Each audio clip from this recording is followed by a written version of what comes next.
Hi, my name is Raelene West. I'm a research fellow at the University of Melbourne. Kate has asked me to give a presentation today on co-design in disability research. So firstly, I'd just like to acknowledge the Boon Wurrung people of the Kulin Nation, of whose lands we're meeting on today. So a bit about myself first. Kate asked me to introduce myself. So I've just arrived at Melbourne Uni again after finishing my PhD here, and then I went off to RMIT for 7 years and was doing disability research there, and now I'm back here at Melbourne University. And I have personal lived experience of disability. I acquired a disability at the age of 22 from a car accident, and I'm now a C5 quadriplegic. So if you're medical students, you should know where the cervical vertebrae are, number 5. So I've got limited hand function and limited body function. But having said that, in the 29 years since then, got back to university, got myself a couple of degrees and a PhD, and now work as a researcher. I live a good life. I'm very engaged in society. I have a team of support workers from a service provider that come in each day and give me support for a few hours with all the personal care and meals and preparation. But once I'm up in my wheelchair, I'm pretty independent and get around. I can go up the street and just have a coffee by myself, and obviously do my academic work and meet up with friends and live a fairly good life. So, just for you as medical students, a spinal cord injury is a massive transition in life, and there's a lot of changes and a lot of things to work through. But you do come out the other side, and people live quality lives. So I guess my little tip of today for you guys is to not write people off when they have a disability. People are very engaged in society now, employed, doing university degrees, in relationships, living independently. So you've probably heard about the National Disability Insurance Scheme, the NDIS. A lot has changed in the last 10 years, and now there's a lot more resources to support people with a disability in society. It's a great scheme. They're still working through some of the tweaking issues of how it's running, but generally it's a very good scheme for Australia. It's a world-leading support service scheme of individualised funding, and we're lucky to have it. So that's my introduction. I'll try and keep my voice going through all of this. Now I'm just going to attempt to share the screen, see how my technology skills go.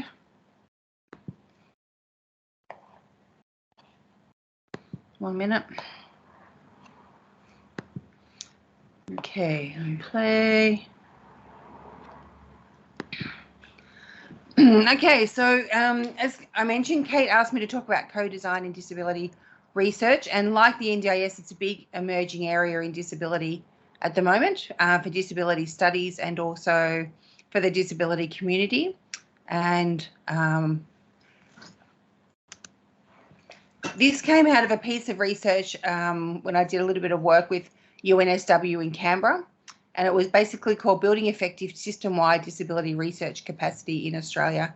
And that link there is to Australia Policy Online. There's a lot of material in there in any of the social care and social services area. A lot of reports are all put there as a digital repository. So I sort of recommend that if you go to the APO site and have a look around if you're doing any research, because there's many what we call grey literature reports are in there, produced by NGOs as well as researchers, and it's a very good source of information. But back to our research. So we were given some funding to look at what is going on in disability research in Australia and how does it need to improve and what mechanisms and strategies could we use. And so the particular issue of disability research is that it's been very objective in a historical context. So people with a disability have not had much voice in history. And I say that as a big statement, and I mean that across Western society, but also in the South and Eastern communities. There's not much representation historically of disability throughout history. And the Western history is that people with a disability were othered and segregated from community and often lived in institutions right up until the 1990s in Australia. I think the last institution closed in Victoria in 2014. There's a really long lag time in terms of how segregated people with a disability have been. And a lot of the built environment and public transport, as you might not know, is still inaccessible. If you see the trams on Swanston Street, you'll notice only 1 in 5 or so have level entry for a wheelchair and a platform stop. So the historical place of people with disability has been very segregated, and hence the research was very segregated. And most of the time, the traditional approach was that an able-bodied researcher would choose a research topic or drive the research, and they would do research on or about people with a disability. So there was no input from people with a disability as to what research they wanted or that things might need to change. It was very much disability is a problem, quote unquote, and we need to test and look at disability in all of its different elements in terms of medical conditions or the social environment or the living situation, and work out how we can treat and fix disability. So it wasn't about inclusion or tolerance of difference or diversity and dealing with someone's diversity. It was very much we have to fix them so that they become normal again. So however you want to define normal, but in the able-bodied sense, it was increasing function to the most, the best level that you could. So the researchers controlled the research. Basically, they controlled the content and they controlled where it happened. So most of the research that happened related to disability was clinical or medical research to try and improve a condition. And better level of function through something that happens in medicine, that's fine. But I think you need to have a discussion with the disability community about how that happens and what you want to happen and what you want the outcome to be. A particular example of that I can give is like the cochlear implant, which is the hearing implement, which is a stunning piece of technology and has helped a lot of people. But people with hearing impairment say that when they have it on, they're pushing and they're challenged to always hear in a normal world and in a normal society that's set up for the normal hearing people. And they say if they use sign language, which is a particular language in itself, when they communicate with their community, they have their own community of people with sign language, and they have an identity of sign language. And they even have in the US a university where everything is done in sign language, the whole place is in sign language, and they view themselves as a disability subgroup. So the argument for that is, the implant is fantastic for improving someone's.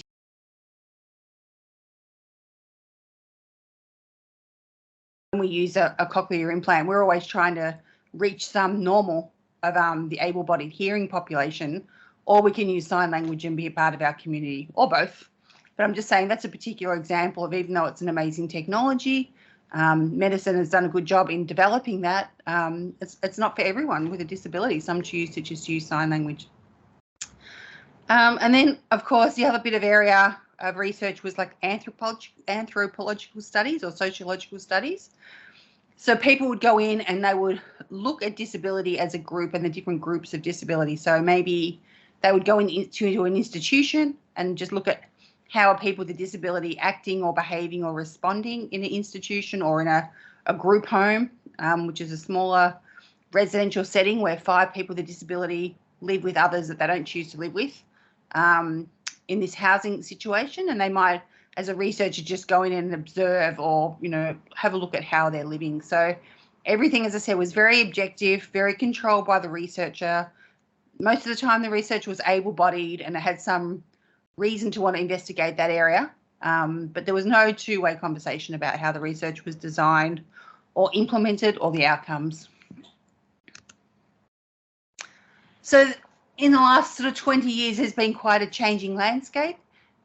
You hear this word co-design much more now in disability research. So basically it came out of, well, the disability community themselves said, we're not happy with this research, we're not happy about being researched on or about, and that we want to be a part of the research and have a voice in things that involve us. And you're probably hearing that exact statement a lot around the voice referendum at the moment. And the disability community is a very parallel community, very disempowered for many years, and now they're wanting to have voice and control about the things that happen to us. And you will hear a phrase in disability called nothing about us without us. And so that is very much the catchphrase of, if you're going to do research, we want to be involved in the research. We want to know how it might impact on the community when you're doing the research. is it worthwhile research, or is it research just for the sake of research because some researcher has an interest in a topic, but it's not really going to advance the community? And the reasons for that are not just ethics, that we know now that it's a better way of doing research, that it's respectful of the community that you're dealing with, but also that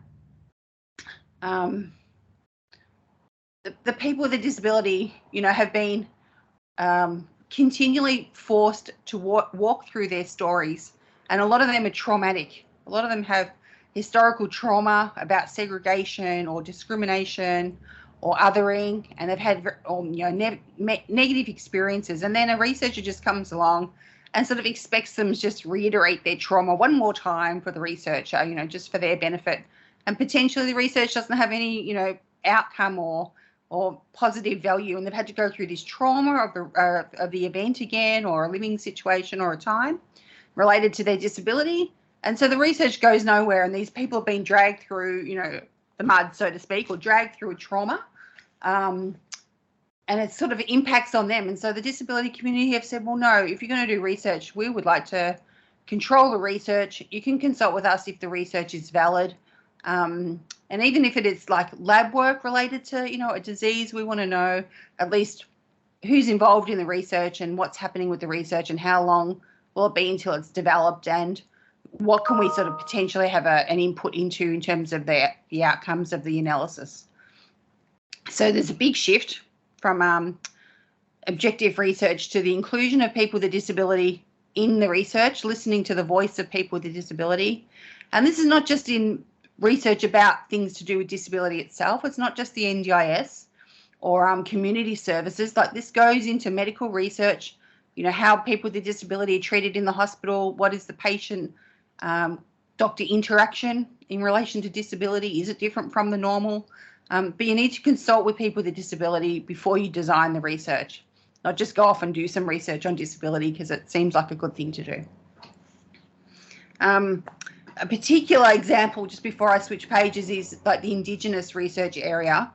For those sort of that are more local, you wouldn't imagine going up to a Aboriginal community at the moment and just walking in and doing research. Like, there's an understanding in Indigenous research that you need to speak with the elders on the community first, get permission about the research, get permission even to go on their land, and that you have a conversation first, and then potentially they have a decision over if the research occurs, and then you can maybe step forward with your research. So disability community is asking for the same sorts of things. The elders of the community would like that respect, that people sort of are approached first and told about the research and how it's going to work, if it will have an impact on people with a disability. So, as I said, there's a changing landscape in disability research, a shifting focus to who conducts the research and why they conduct the research. Another element that's changing in disability research, and all research, I guess, for that matter, is the differing forms of engagement. So in the past, it was the able-bodied people that had the qualifications and the certification to be doing research.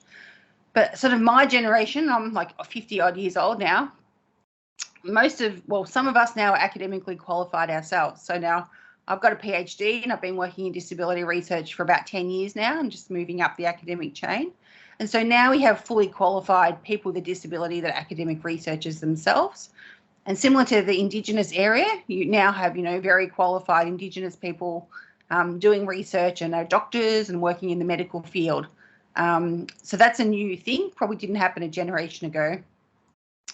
We also have a new thing called community researchers, and they're often brought into the conversation and the research design as co-researchers. So they don't have the qualification of possibly a PhD, but they're brought in to bring in their lived experience to the research and how this might improve the research. And it's their personal knowledge and their personal lived experience in that particular area that they're often brought into the team, to the research team as community researchers, to help with analysis and to help with the design and sort of outcomes of what the research involves. So that's a new phrase that you'll probably hear bandied around, community researchers.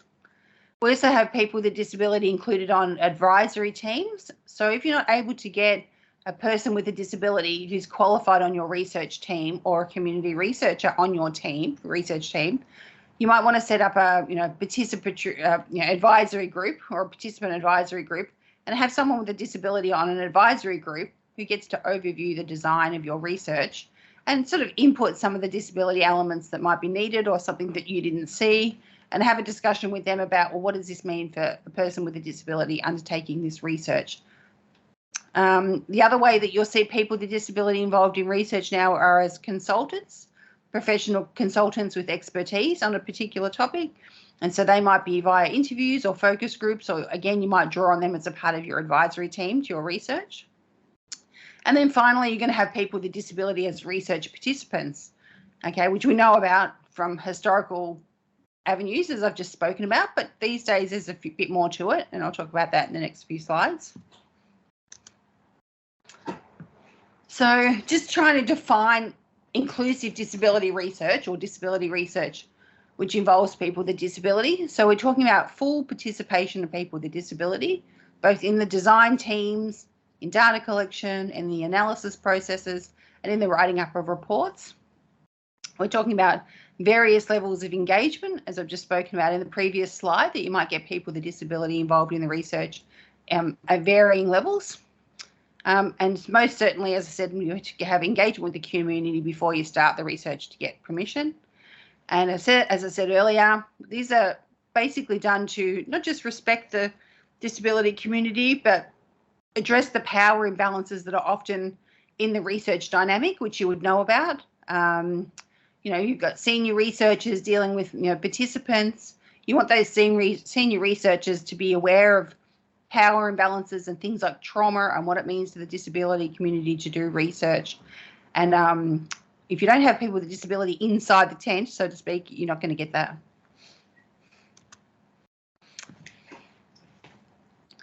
So just as a bit of a framework if you're going to be undertaking some research anywhere near the disability field these days, there's a strong need to do some pre-research engagement, a lot more work at the front end of your research in terms of design and community engagement.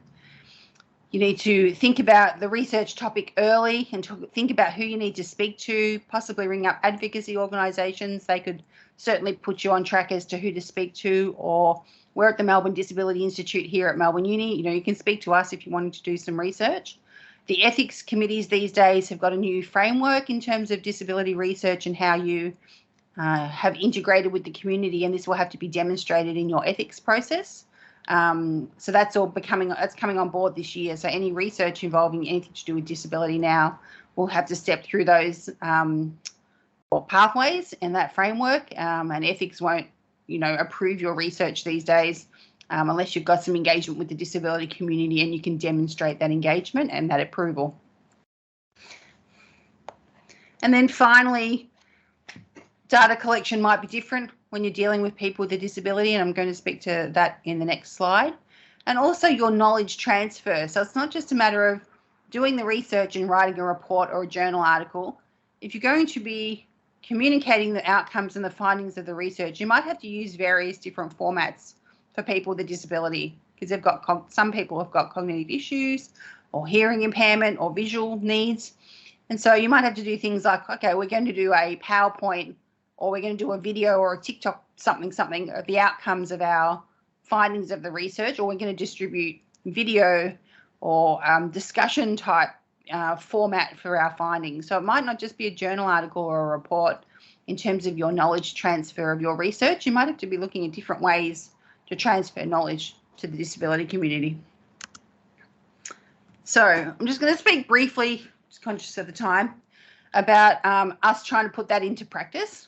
So when I arrived back here at Melbourne Uni, we went to put in an ARC, Australian Research Council application. They're very big research grants that you try to get from the Australian government. And so we wanted to put in practice our co-design principles, of course.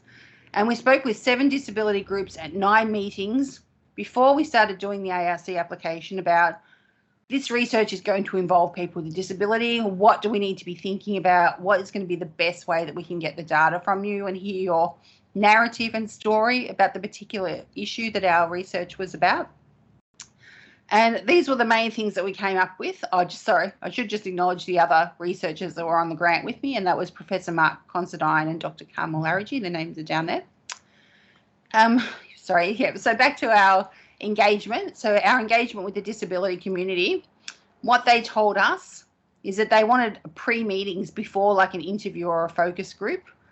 They wanted to have like a bit of a chat about what the focus group or the interview would be about, maybe see the questions and the interview schedule first, and just have a discussion about, do they understand the research? Is there full consent and understanding about what participation in the research means?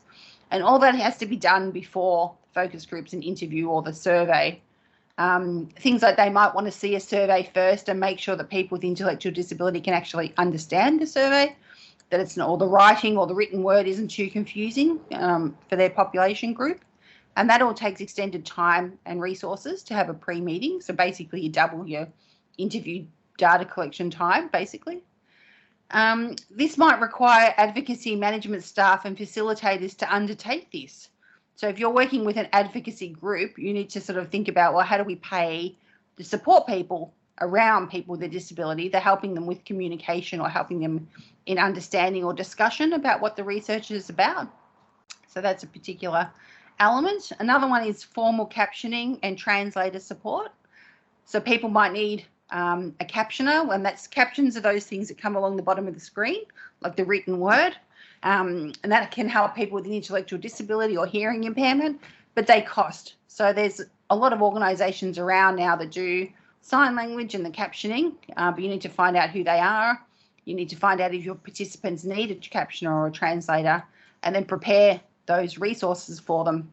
And a particular thing that the disability community talks about is the burden is always put on them to work out the accessibility options. And as researchers, I think we really need to start to step up and say, well, hang on, I'm going to do the groundwork. You know, I'm going to work with the community and make sure they've got all of the access supports they need. And I'm going to organise it and I'm going to get it right, rather than relying on the people with disability as your participant to be like ringing up captioning companies or something. That shouldn't be happening. You need to be taking on that responsibility yourself, making sure that you have all the accessibility requirements that your participants need to be able to fully participate in the research. Another one might be support worker time. So they might need a support worker to get driven to a focus group and stay and have lunch and a coffee or something at the focus group, and they might need a support worker, and that's their management, that's their time in terms of their disability budget and resources. And they cost, support workers cost. So, you might want to budget in a couple of extra hours for the support worker to attend with a person with a disability if it's not online. A particular thing is the translation of documents into easy read formats. So easy English. They can cost you anything up to a sort of, $800 to $1,000 to get an organisation to translate your participant information sheet and consent forms into easy English and plain language. So something to consider when you're budgeting again. You might need extended time for interviews and focus groups for clarity. If someone's using like a voice machine or they're using a translator to, input communications and then output communications, it's going to take double the time if someone has to be typing something into a machine or reading the caption. So just allow for extended time in interviews and focus groups. As I said, more broadly, there might be a variety of communication methods for data collection, things that we've spoken about like captioning and sign language, but differing screen reader, things that people might need. So again, ask the question, speak to the participants early about what they might need for this research, because these things not only are a human right and will, are respectful of the community, but they're costly. Some of them are costly and you need to budget for it early when you're designing the research. You don't want to get into your research and have a cost blowout because of captioning and translating. So just thinking about the various roles to support participants through the research. So a conclusion is there needs to be a change in the mindset of researchers in terms of how they deal with people with a disability in their research, or just disability research in general. You're going to get a better quality of research at the end if you go through these steps, even though they're a little bit painful maybe and they're costly and they're going to stretch you a little bit. But, we need to be doing inclusive design as the standard now. We need to be engaging the disability community for the reasons I've spoke about today. And it's going to, you will get a much better quality of research at the end. So key takeaways, a mindset and groundwork, all of that pre-work before you do the research design. Pre-study funding might be needed. So like if this happened with the ARC application we put in, we had to do all of that meetings with the groups and the NGOs without any pay, and even without ethics at that stage, because we hadn't even undertaken the research. So we had to get like a seed funding grant just to be able to do that pre-study work before we did the research design and put in the application. So possibly that's something that the medical school needs to think about, that if you're going to be doing this pre-study exploration and talking with this disability community, that's going to take time and funds, and you might have to get some seed funding. And again, it's about respectful engagement and enhanced research outcomes. So thank you for listening and engaging in the topic today. I hope the next time you start doing a piece of research, straight away you think about, oh, hang on, what do I need to do in terms of community engagement?